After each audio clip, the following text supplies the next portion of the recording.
जय Hind class 9th के विद्यार्थियों, आप सबका इस वीडियो में बहुत बहुत स्वागत है। तो अभी के इस वीडियो में हम लोग मॉडल पेपर में जो आया हुआ है मैथ का क्वेश्चन, ठीक है, मॉडल पेपर जो 2024-25 में जारी किया है जैक बोर्ड ने, तो उसका 40 सवाल हम लोग देखने वाले हैं। पूरा मैथ का सॉल्यूशन देखेंगे दोस्तों। ये वीडियो आप सबके लिए काफ़ी इन्फॉर्मेटिव है, क्योंकि आपको इस वीडियो में आप अंदाज़ा होगा कि किस किस टाइप का सवाल होगा और किस टाइप का जो किस कैसे हैंडल करना है मैथ के सवालों को, ठीक है, क्योंकि इसमें पूरा डिटेल्ड में एक्सप्लेनेशन आपको दिया जाएगा इस वीडियो में। तो चलिए हम लोग देखते हैं कि कौन कौन सा क्वेश्चन है 40 नंबर तक पूरा, और किस किस टाइप का इसका सॉल्यूशन मिलेगा दोस्तों, ठीक है। तो चलिए हम लोग देखते हैं। तो देखिए, सबसे पहला क्वेश्चन कहा जा रहा है यहाँ पे। सबसे पहला क्वेश्चन जो दिया गया है बच्चों, वो दिया गया 7x² + 6x - 2 में x का गुणांक पूछा गया है। देखिए एक बार लिखते हैं इसको। दिया गया है 7x² प्लस का 6x और माइनस का 2, और आपको पूछा क्या है, x का गुणांक पूछा है। तो x आप खुद देख लीजिए x कहाँ पर है। तो x का अगर बात किया जाए बच्चों, ठीक है, x का अगर बात किया जाए तो x तो आपको यहाँ मिलेगा। x के आगे किससे गुना किया गया, 6 से गुना किया गया, ठीक है। तो x के आगे जिससे भी गुना किया जाएगा वो उसका गुणांक होगा, इसलिए इसका आंसर 6 हो जाएगा। लेकिन अगर आपको यहीं पर सवाल अगर पूछ दिया जाता है ऐसे कि x² का गुणांक अगर बता दीजिए, x² का, तो x² आपका यहाँ है और वो किसके साथ गुना किया गया, 7 से। तो अगर x² का पूछा जाता तो उसका आंसर 7 होता, लेकिन यहाँ पूछा है x का गुणांक, इसलिए इसका आंसर क्या हो जाएगा, इसलिए इसका आंसर हो जाएगा 6। यानी कि ऑप्शन नंबर जो है आपका बी यहाँ पर सही जवाब हो जाएगा, राइट जवाब हो जाएगा। उसके बाद दूसरा क्वेश्चन पूछा गया है कि निम्न में से कौन एक चर में बहुपद है, ठीक है, एक चर में बहुपद है। सबसे पहले आप जान लीजिए चर किसको कहते हैं। सबसे पहले आप जान लीजिए चर जो है, चर किसको कहते हैं। तो चर जो है एक्स वाई जेड या ए बी सी डी, पूरा जेड, जो जेड तक आएगा उसको चर कहते हैं। और चर का मान जो होता है वो बदलते रहता है, और अचर जो होता है उसका मान नहीं बदलता। अचर जैसे कि अगर हम 5 लिखा रहेंगे तो पहले बाद में भी 5 ही कहलाएगा, ठीक है, यानी अचर का मान नहीं बदलेगा, लेकिन चर का मान जो होता है हमेशा बदलते रहता है। लेकिन यहाँ पूछा गया आपको क्या, कि निम्नलिखित में से कौन एक चर में बहुपद है। सबसे पहले चर के लिए कुछ शर्त होता है, ठीक है, चर के लिए शर्त क्या होता है, चर के लिए आपको क्या होना चाहिए, पावर जो होगा, जैसे मान के चलिए x का पावर 5 होगा, ठीक है, पावर को एक पूर्ण संख्या होना चाहिए। पावर जो है एक पूर्ण संख्या होना चाहिए चर के लिए। उसके बाद चर कौन कौन नहीं होगा, यानी चर नहीं होने के लिए क्या शर्त है। तो पहला तो चर को अगर रूट x अगर आ गया, रूट में अगर आ जाता है, यानी चर जो है रूट में आता है, तो उसको हम लोग बोलेंगे कि यह बहुपद नहीं है। उसके बाद पावर जो होता है, पावर अगर ऋणात्मक हो गया, यानी कि चर का पावर जो है वो ऋणात्मक हो जाएगा, तो भी वो बहुपद नहीं होगा। और अगर चर जो है वो बट्टे में आ जाएगा, यानी कि 1/y 1/x या कुछ भी आ जाता है इस तरह से, तब उसको बोलेंगे कि बहुपद नहीं है।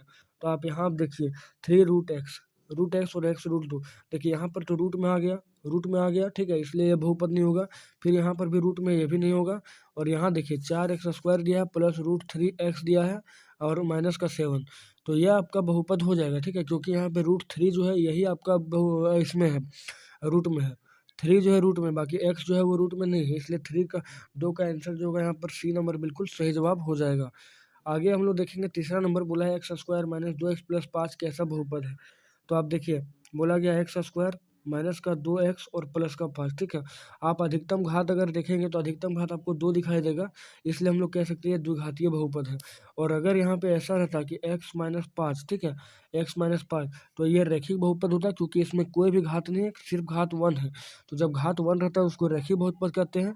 और वही अगर ऐसा रहता x³ और प्लस का 2x² और माइनस का 2x और प्लस का 5, तब क्या होता है हमारा, तब यह त्रिघातीय बहुपद होता है, क्योंकि यहाँ पे अधिकतम घात कितना है, 3 है। लेकिन इस क्वेश्चन में देखिए बोला गया है x² - 2x + 5, तो अधिकतम घात का अगर बात किया जाए इस क्वेश्चन में तो 2 है, ठीक है, इसलिए ये द्विघातीय बहुपद हो जाएगा। आगे हम लोग देखेंगे चौथा क्वेश्चन। चौथा क्वेश्चन में कहा जा रहा है 99 का स्क्वायर माइनस 98 का स्क्वायर का मान क्या है। तो आप देख लिए a² और माइनस का b² दे रखा है, ठीक है। इसका फॉर्मूला क्या होता है a + b और a - b होता है बच्चों, ठीक है, a + b। तो पहला हम लोग देखेंगे 99 ले लेंगे और प्लस का 98 ले लेंगे, इसका ले लेंगे और यहाँ ले लेंगे 99 - 98। ऐसे और भी तरीका से बन सकता है ये। इसको जोड़ेंगे तो हो जाएगा यहाँ पे 197, और गुना इसको घटाएंगे तो 1 होगा। तो 197 को 1 से गुना कर देंगे, यहाँ पे आ जाएगा 197, ऑप्शन नंबर सी। अब आगे देखेंगे बिंदु। बोला बिंदु 1,2, फिर -2, -3 और 2, -3 स्थित है। कहाँ पर स्थित है, ठीक है, प्रथम चतुर्थांश में, द्वितीय में, तृतीय में, या एक ही चतुर्थांश में स्थित नहीं है। देखिए सबसे पहले चतुर्थांश बनाने के लिए हम लोग क्या करेंगे, कार्तीय तल बनाएंगे। कार्तीय तल आपको ही पता होगा कि x होता है यहाँ पे और यहाँ होता है y, ठीक है। अब देखिए यहाँ पर जो होता है ये पहला चतुर्थांश कहते हैं इसको, इसको दूसरा चतुर्थांश, इसको थर्ड चतुर्थांश और इसको फोर्थ चतुर्थांश कहा जाता है। पहला चतुर्थांश जो आपका होता है ये प्लस और प्लस का होता है। दूसरा चतुर्थांश जो होता है माइनस और प्लस का होता है, माइनस और प्लस का। थर्ड चतुर्थांश तो माइनस और माइनस दोनों माइनस ही होता है। और चौथा चतुर्थांश जो होता है वो प्लस और माइनस का होता है। अब ऑप्शन देखिए यहाँ पे 1,2 दे रखा है, 1 और कॉमा 2 यानी कि दोनों प्लस दिया है, पहला चतुर्थांश में होगा। फिर बोला है -2 -3 तो ये तीसरा में होगा। और फिर 2, -3 तो प्लस और -3 यानी तीनों अलग अलग में है। आप देख सकते हैं तीनों जो दिया हुआ है डेटा, तीनों डेटा अलग अलग चतुर्थांश में, इसलिए बोल सकते हैं कि एक ही चतुर्थांश में स्थित नहीं है। आगे हम लोग छठा क्वेश्चन देखेंगे। बोला गया है एक्स अक्ष से बिंदु -3 और 5 की दूरी क्या है, एक्स अक्ष से, ठीक है। फिर से हम लोग कार्टिकल बनाएंगे, यहाँ होगा एक्स और यहाँ होगा वाई। और देखिए इधर हम लोग कितना ले रहे हैं, -3 बोला है, ठीक है। -3 बोला है तो एक्स डैश में जाना होगा और यहाँ पर वाई डैश आपका होगा माइनस माइनस वाला। इधर प्लस होता है और ये भी प्लस होता है, इधर माइनस होता है और यहाँ पर भी माइनस होता है, ठीक है। अब -3 को हम 5 बोला है एक्स में, तो एक्स में हम लोग को -3 आना है, यानी कि 1 2 3, ठीक है। यहाँ आ जाएंगे -3 और यहाँ से फिर बोला है यहाँ से बोला है 5, तो 5 हमको चलना है किधर, प्लस में बोला है तो प्लस ऊपर यानी 1 2 3 4 5 यहाँ आ जाते हैं। तो कुल मिला के यहाँ पे ऐसे बनेगा, ठीक है, ऐसे बनेगा तो आएगा 5 यहाँ पे। तो बोला गया है कि बोला गया है कि से बिंदु -3 और 5 की दूरी यहाँ पर क्या है, तो 5 की दूरी कितना है, तो 5 मात्रक है। कुल मिलाकर दूरी यहाँ 5 मात्रक आया हुआ है। नेक्स्ट क्वेश्चन, रेखा पर किसी कोई भी दो बिंदु किस प्रकार का होता है, रेखा पर यानी एक्स और वाई पर कोई भी बिंदु इस प्रकार का होता है, ठीक है, एक्स और वाई पर। तो अगर एक्स को एक्स बराबर वाई अगर मान लेते हैं हम लोग, एक्स बराबर वाई मान लेते हैं और इसको अगर हम लोग बैठाएंगे तो एक तरफ एक्स बैठाएंगे के, तो यहाँ पर माइनस के आएगा जो बराबर यहाँ पर नहीं होगा। अगर एक्स में जीरो लेंगे तो इसको के हो जाएगा, बराबर नहीं होगा ये। और अगर इसको के लेते तो ये जीरो होगा, बराबर नहीं होगा। ऑप्शन नंबर डी ही सही होगा क्योंकि के और के बराबर है यहाँ पे। अब आगे बोला गया है समीकरण x + 2y = 6 का हल क्या है, तो इसमें बैठा कर देख लेना आपको, ठीक है। देखिए जैसे बोला है x + 2y और बराबर का 6 दिया है, पहले हम लोग 2 बैठाएंगे तो पहला वाला x होता है, दूसरा वाला y होता है। पहला 2 बैठा देंगे, फिर 2 और गुना यहाँ 2 बराबर 6।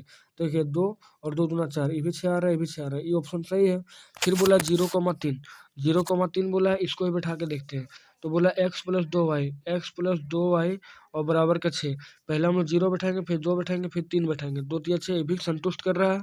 और यहाँ देख लीजिए 6 बोला है, तो x में 6 बैठाएंगे और प्लस 2 गुना y में जब बैठाएंगे 0, तो ये भी 6 और यहाँ 6 और प्लस यहाँ 0 यानी कि 6 आ रहा है। इसका मतलब कि तीनों तीनों जो समीकरण है, तीनों समीकरण जो है तीनों जो डेटा आपको दे रखा है, यानी 2,2 दिया है, फिर 0,3 दिया है, 6,0, तीनों जो है संतुष्ट कर रहे हैं, इसलिए ऑप्शन नंबर डी होगा, सही जवाब सही हो जाएगा। आगे दिया 9वां नंबर की दो समानांतर रेखाओं की ढलानें होती है। देखिए दो समांतर रेखा होती है, इसकी ढलान क्या होती है, यानी कि ये सभी जगह समान होता है, हर जगह इसका दूरी क्या होता है, बराबर, इसलिए इसका आंसर होगा समान, इक्वल।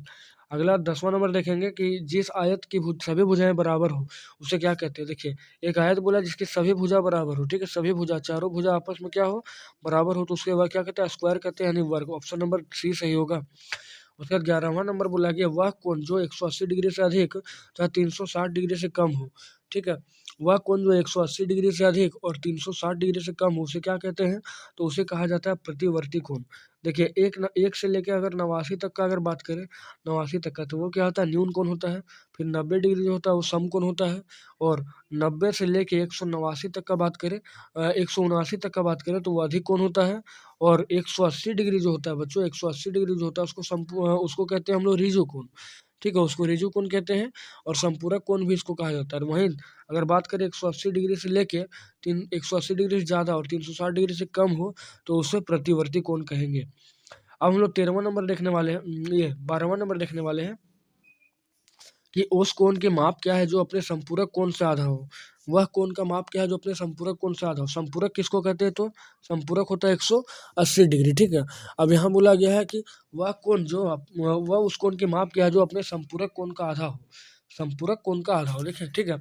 इसको सॉल्व करेंगे हम लोग ऐसे, पहले मानेंगे कोई कोण ले लेते हैं, तो बोलेंगे माना कि पहला कोण बराबर कितना है, एक्स। जब पहला एक्स होगा तो दूसरा कितना होगा, दूसरा जाहिर सी बात है 180 - x होगा, क्योंकि 180 पूरा था, 180 में से एक्स होगा। इसके लिए हम लोग समीकरण अगर एक बनाएंगे तो समीकरण हमारे पास ये वाला हो जाएगा, ठीक है। समीकरण हो जाएगा एक्स और बराबर यहाँ हो जाएगा 180 - x। उसके बाद देखिए आधा बोला है तो आधा के लिए हम लोग 2 लगा देंगे यहाँ पे और क्रॉस मल्टीप्लाई करेंगे, ये हो जाएगा 2x और बराबर के 180 - x। देखिए शॉर्टकट में यहाँ बनाया जाएगा तो 2x और यहाँ का जो ये माइनस का x इधर आएगा, प्लस x होगा, 3x बराबर कितना हो जाएगा 180 डिग्री, और x निकालेंगे तो 3 से काटेंगे इसको 60 डिग्री में कटेगा, यानी कि x बराबर कितना हो जाएगा 60 डिग्री।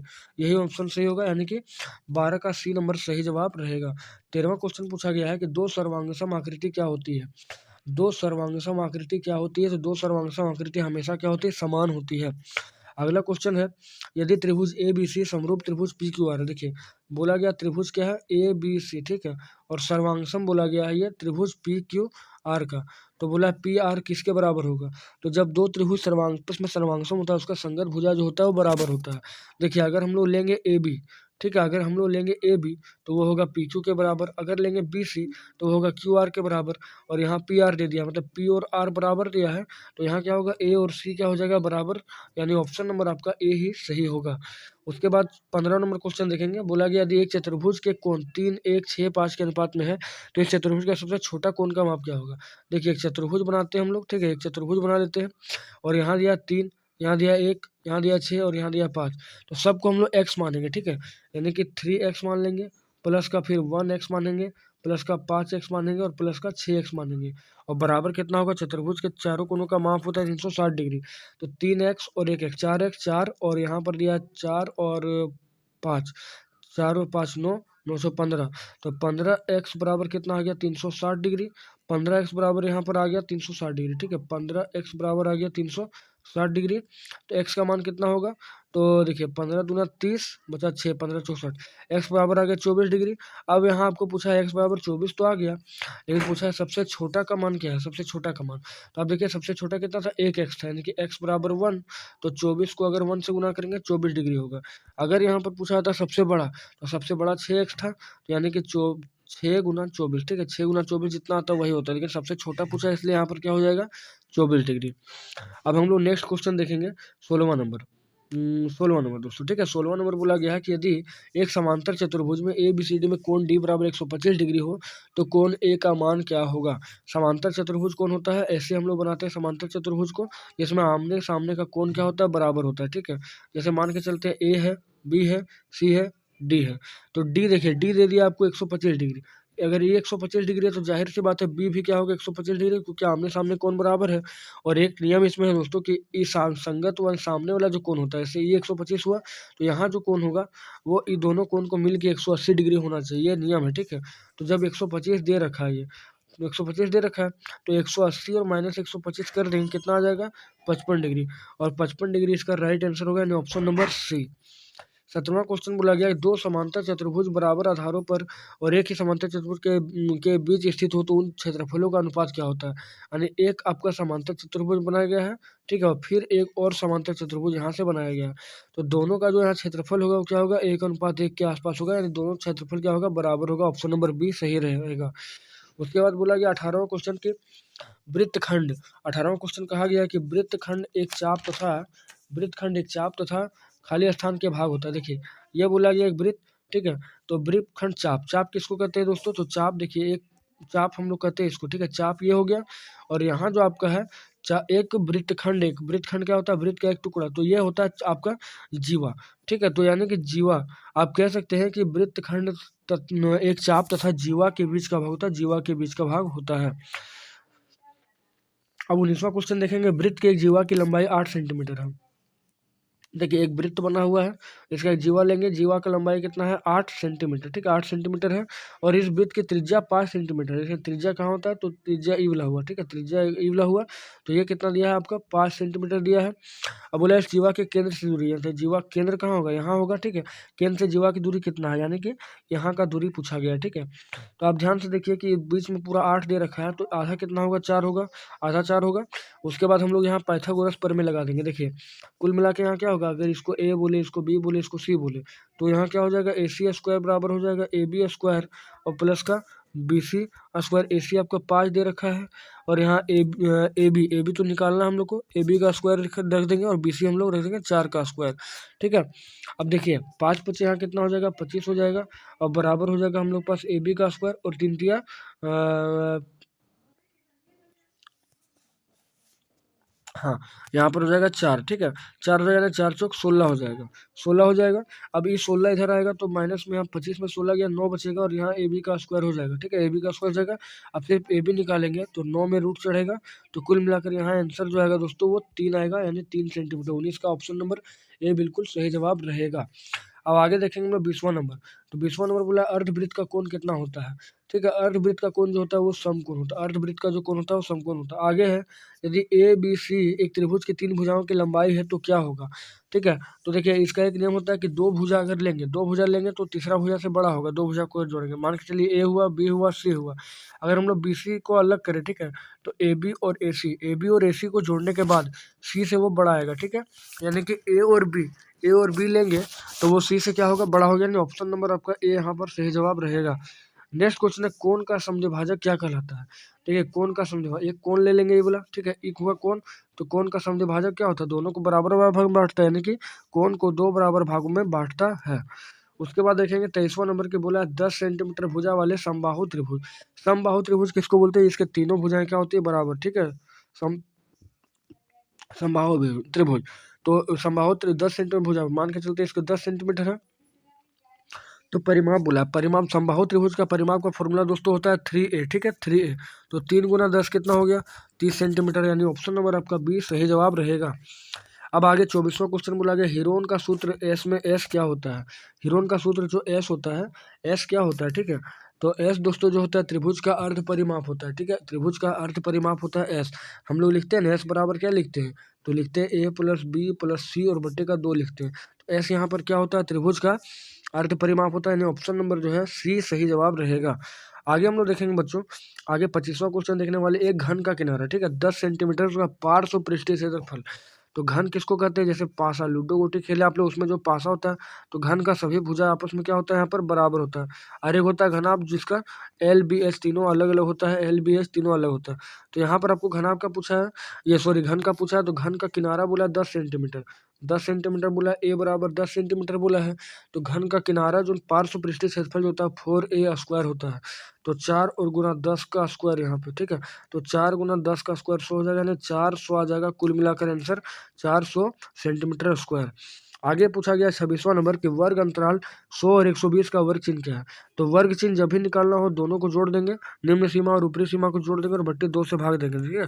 ये 220 बट्टे 2 हो जाएगा, यानी कुल मिलाकर 110 डिग्री आंसर आएगा, 110 आ जाएगा, यानी बी नंबर ऑप्शन सही जवाब रहेगा।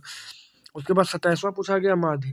तो 2 3 4 5 0 1 3 3 4 जो भी दिया है डेटा इसको सबको जोड़ लेना है, ठीक है। यानी कि माध्य का एक फॉर्मूला होता है सिग्मा एफ एक्स बटे सिग्मा एफ, या तो फिर आप कह सकते हैं प्रेक्षणों का योग बटे प्रेक्षणों की संख्या, ठीक है। तो प्रेक्षणों का योग कितना हो जाएगा यहाँ पे, तो 2 प्लस 3 प्लस यहाँ पे 4 प्लस फिर 5 प्लस 0 प्लस 1 प्लस 3 प्लस 3, फिर आपका आ गया यहाँ पे 4 प्लस 3 और बटे संख्या कितना है 1 2 3 4 5 6 7 8 9 10, टोटल संख्या यहाँ पर 10 है, ठीक है।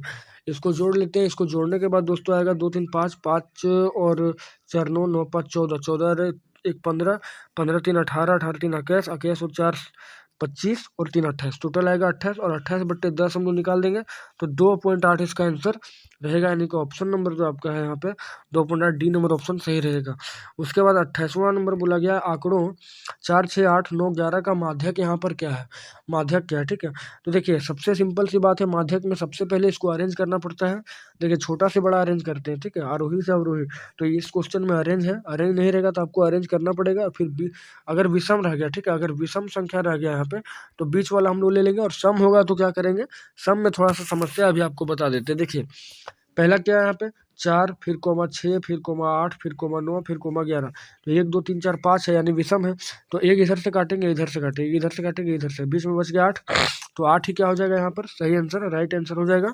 लेकिन अगर आपको पूछा जाता है, यहाँ बोल देता ऐसे देता 4 6 8 9 11 और 13, ठीक है, 6 को रहता, तब क्या करते, तो तब क्या करते दो दो दो दो को निकाल लेते, दो दो को निकालते, बीच में बचा ये दोनों, तो 8 प्लस 9 दोनों को जोड़ देते और 2 से देते भागा दे, यानी 17 बट्टे 2 हो जाता, ठीक है, 17 बट्टे 2 होता, जो होता आंसर वही हो पाता सही आंसर। चलिए अब देखेंगे 29वां नंबर, एक असंभव घटना की प्रायिकता क्या होती है। असंभव घटना की प्रायिकता जो होती है वो 0 होती है, और निश्चित घटना का प्रायिकता होता है एक, निश्चित घटना का प्रायिकता 1 होता है और असंभव घटना का 0 होता है। आगे 30वां क्वेश्चन देखेंगे। बोला यदि एक सिक्के को 2 बार उछाला जाता है तो परिणाम की कुल संख्या कितनी है। एक सिक्का है जिसको 2 बार उछालते हैं तो कितना संभावना बनेगा।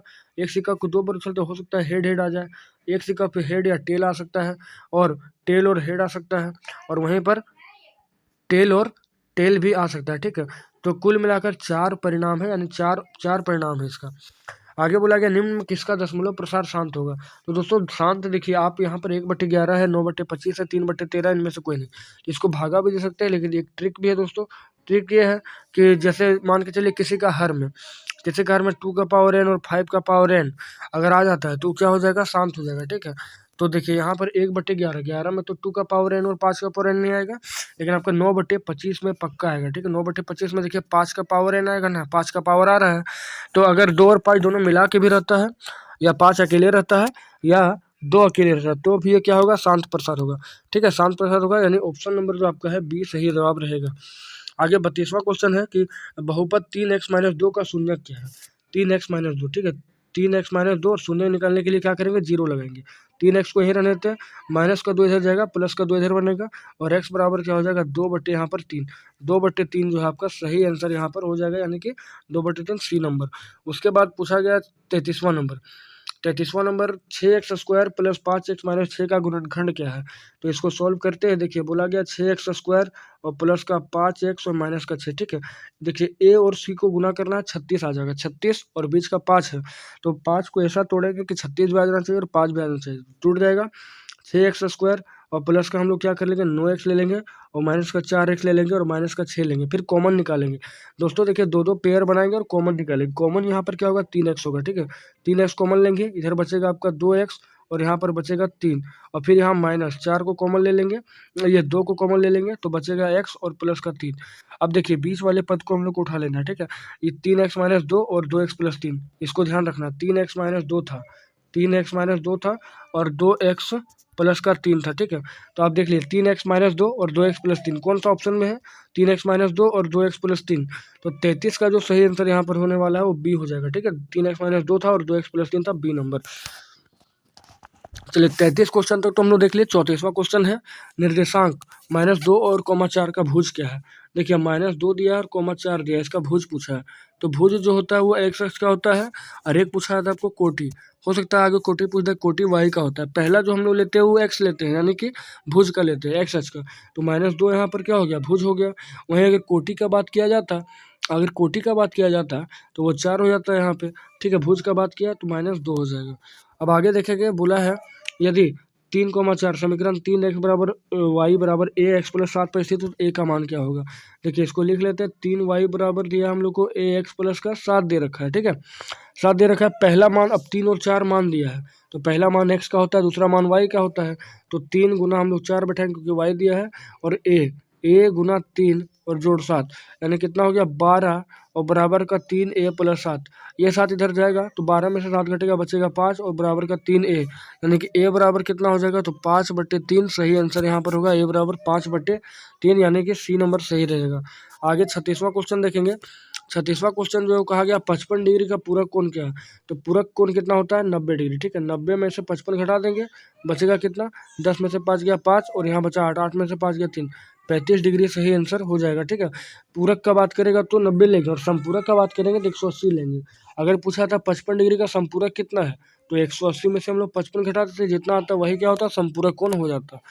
अब 37वां क्वेश्चन देखेंगे।